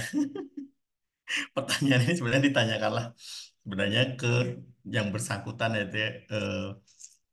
apa namanya? Emang ini adalah salah satu hal yang memang saya juga merasakan ya, Bu Sri Mahmudah melihat dengan materi-materi yang luar biasa ya sekarang itu anak kelas 1 SD yang eh, harusnya mereka masih dalam tahap apa namanya transisi ya antara TK ke SD gitu kan tapi mereka harus dijejeli dengan materi-materi yang panjang bahkan saya pernah melihat bukunya ini sudah berparagraf-paragraf gitu kan dan mereka sudah berkonsep untuk bercerita gitu bahkan apa namanya pertanyaan-pertanyaan itu pertanyaan-pertanyaan yang kadang memang panjang-panjang dan jawabannya panjang-panjang itu. Ini sebenarnya saya juga, aduh, mau ngomong takut salah gitu ya, ataupun takut eh apa karena memang eh jujur eh maaf ya Pak Anas, ini praktek baik dari sekolah saya gitu. Jadi memang saya selalu modifikasi apa yang sudah didapatkan dari apa namanya eh, apa pemerintah gitu, maaf gitu, dari pemerintah gitu. Jadi emang kenapa saya modifikasi karena memang saya selalu memikirkan bahwa kebutuhan anak di usia ini itu bukan itu gitu gitu. Jadi saya juga nggak bisa ini baca usia. Ini berkaitan dengan ini sangat sensitif gitu ya gitu. Tapi saya pernah campaign hal tersebut gitu sama teman-teman psikolog bahwa ini terlalu berat gitu. Nah, kita sudah pernah menyampaikan, tapi ya saya juga tidak tahu ya gitu selanjutnya seperti apa gitu nanti. Sebelum pandemi, saya dan teman-teman sudah merasakan itu. Bu Sri Mahmuda sudah pernah apa namanya ngobrol-ngobrol ya dengan teman-teman di kementerian gitu. Tapi ya kan bukan saya pemegang kebijakan dan bukan itu yang di lapangan gitu Bu Musa Muda. Jadi saya takut ngomong ini kalau ini riskan gitu. Jadi saya nggak bisa jawab ya Bu Bu Mahmuda gitu. Maaf banget gitu karena ini sangat riskan gitu. Tapi minimal Bu Mahmuda bahwa Bu Mahmuda pertama udah paham dulu, tahu bahwa emang fondasi di situ itu apa namanya mungkin Bu Sri Mahmuda kalau mau lebih kuat lagi silakan banyak banget jurnal-jurnal internasional ya dan juga internasional yang meneliti tentang hal ini gitu ya bahwa ya kebanyakan hasil penelitiannya adalah memang fokus di usia 7 tahun lah di ke atas lah yang memang benar-benar fokus dengan membaca yang sesuai dengan konsepnya sesuai dengan yang tadi ini tes dan materi yang sesuai dengan panjang-panjang ini jadi usia kelas 2 kelas 3 sebenarnya udah baru mulai bisa kayak gitu. Kelas satu itu sebenarnya belum yang panjang-panjang mas seperti itu belum belum harusnya belum mampu ya, harusnya belum ada gitu. Tapi ya ini riskan gitu. Jadi, panas. Oke, terus saya lanjut.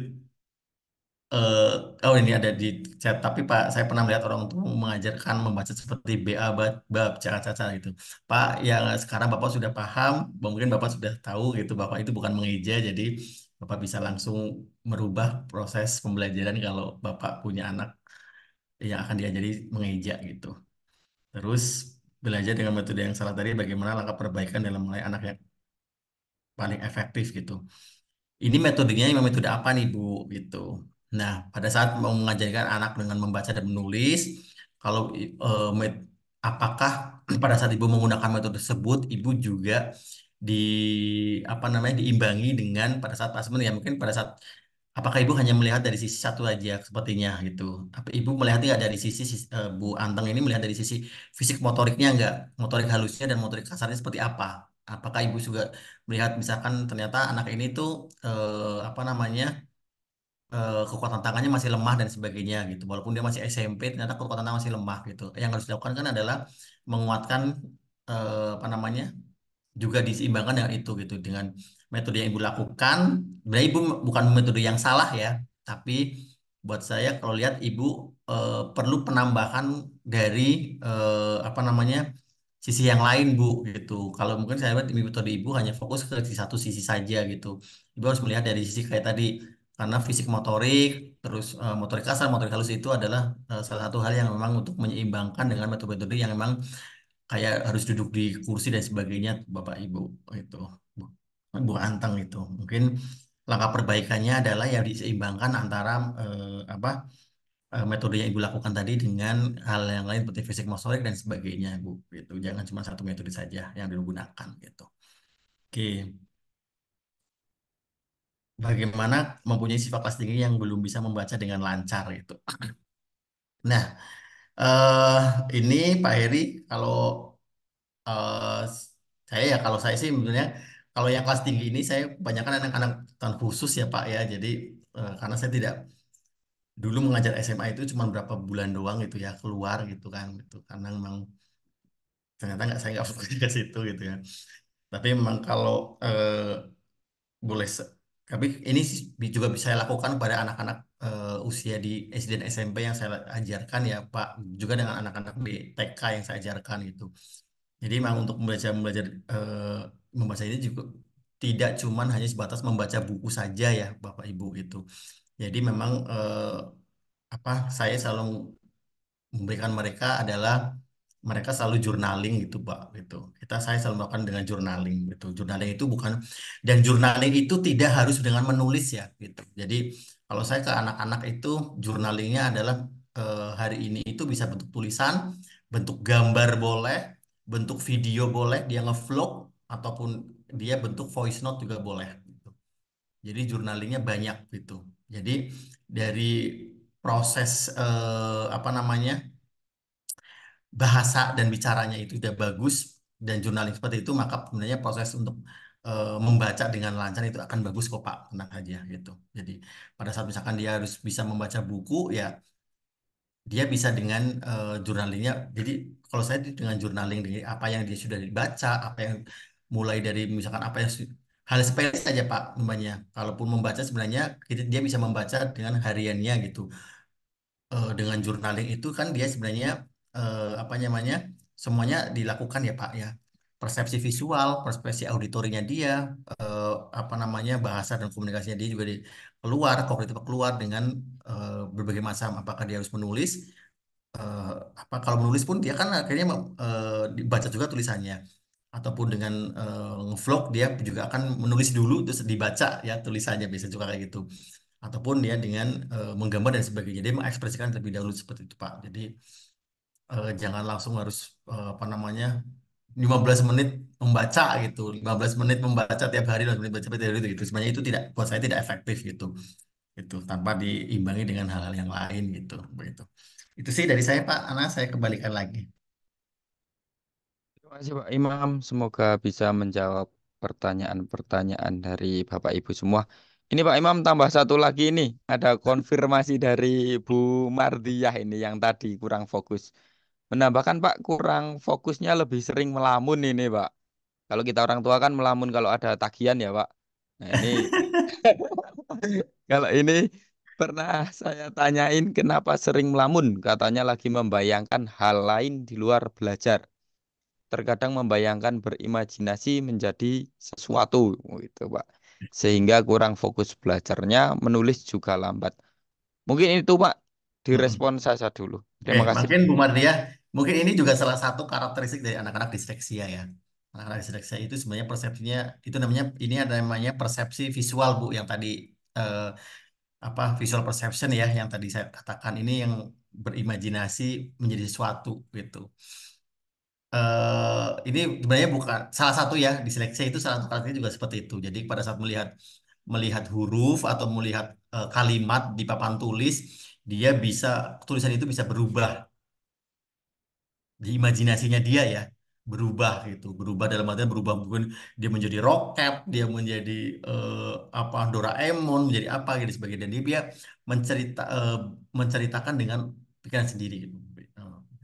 Kalau memang ini salah satunya ya Bu ya begitu kalau memang dia mampu ya sebenarnya lebih baik dibawa ke profesional ya gitu karena memang kalau dia sudah imajinasinya sudah terlalu ini dan tapi ini juga harus karena ini juga Asman ya berimajinasinya menjadi sesuatu ya seringkah pada saat itu atau enggak gitu tapi kalau memang ini sering dan selalu seperti itu gitu lebih baik dibawa ke profesional gitu. Itu sih dari saya Pak Anas. Terima kasih Pak Anas. Terima kasih Pak Imam jawabannya. Lanjut apa sudah ini Pak Catur? Kayaknya pertanyaannya udah nggak ada ya. Ada satu ini dari Bu Ani, mau sekalian atau cukup? Hmm. Tinggal satu. Ya, Bapak di Bogor masih aman? Aman aman Pak. Oke, mungkin habis ini mau nyabut talas, mau dibuat brownies. Talas Bogor. Oke, oke. Masih ada satu lagi, dirampungin aja nggak apa-apa ya, daripada dia ibunya ngimpi gitu. Gitu. oh iya Pak. Oke, Nanti satu nggak aja bisa lagi tidur Mas gitu Anas. ya Iya Pak. nggak bisa tidur. Ya, satu lagi Mas Anas nggak Oh apa-apa. iya. Kalau Pak Ini Imamnya masih berkenan. siap. Ini Pak Imam yang terakhir ini untuk Pak Imam.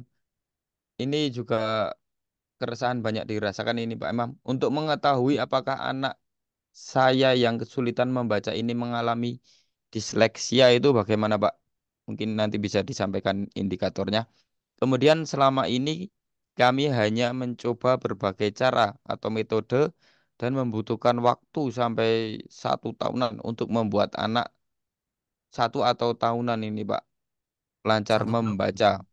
Karena kami belum mengenal cara mengajari anak yang disleksia. Mungkin bisa ditanggapi, Pak.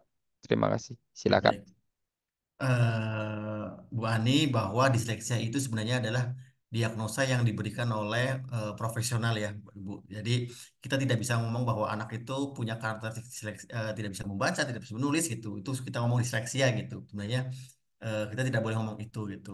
Kalau kita sudah eh, tahu karakteristiknya, itu harus cepat-cepat dibawa ke apa namanya profesional gitu, gitu, gitu. Jadi eh bagaimana mengenali cara anak disleksia ya emang ada karakteristiknya Bapak apa namanya Bu Ani gitu. Jadi memang banyak sekali eh, yang harus di ah ini makanya itu Pak, sebentar.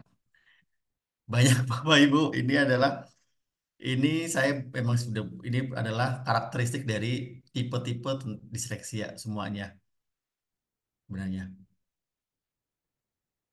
Sebenarnya ini dan ini jadi kenapa disleksia itu sebenarnya panjang dan luas ya, nggak bisa satu hari gitu karena emang ini membahas satu gambar ini tuh banyak Pak Anas gitu dan Bu Ani gitu. Jadi emang intinya emang kalau memang sudah terlihat memang dia mengalami kesulitan yang banyak gitu lebih baik ke bawah ke profesional sebenarnya. Tapi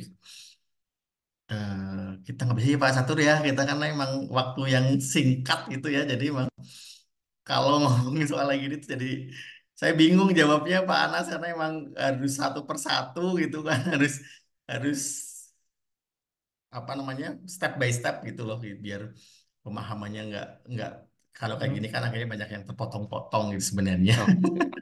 Pak Imam kalau misalnya pas mudik bilang biar bisa TPD luring di Wonosobo gitu.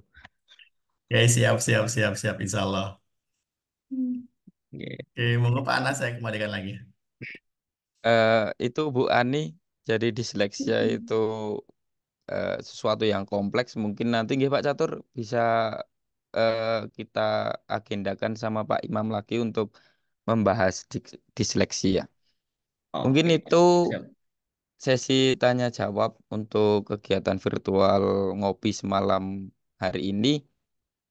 Mungkin Pak Imam bisa memberikan quotes atau penguatan kepada Bapak Ibu. Oke, pokoknya buat saya sih tetap semangat teman-teman.